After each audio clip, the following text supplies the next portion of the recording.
Merci Madame la Présidente. Mes chers collègues, Monsieur Lasserre, tout d'abord, j'aimerais vous remercier pour ce rapport très intéressant, notamment sur tous les enjeux de régulation du secteur du cinéma. La période de reprise post-Covid a mis en lumière la nécessité des engagements de programmation et qui se sont interrompus depuis 2019. Des films comme Dune, sorti en septembre 2021, ou plus récemment Avatar 2, sont des bons exemples. Sur ce dernier, Pauline Ginaud, déléguée générale de la CID, dénonçait des forts taux de multidiffusion. Certains complexes à 12 écrans proposaient le film dans 4 ou 5 salles différentes. Et certains distributeurs parlaient alors de méthodes dignes du Far West. C'est ce que vous soulignez dans votre rapport. Ces engagements sont nécessaires au pluralisme, à la diversité des œuvres.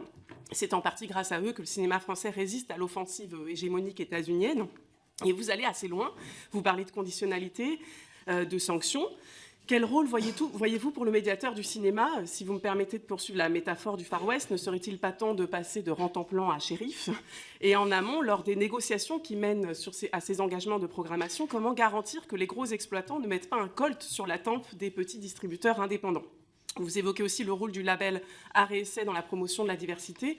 Vous proposez des pondérations sous forme de bonus-malus, mais comment revoir l'attribution même de ce label quand on voit que Dune, encore un budget modique de 165 millions de dollars, est classé Art et Essai et permet aux exploitants d'obtenir la même aide supplémentaire que de petits documentaires confidentiels?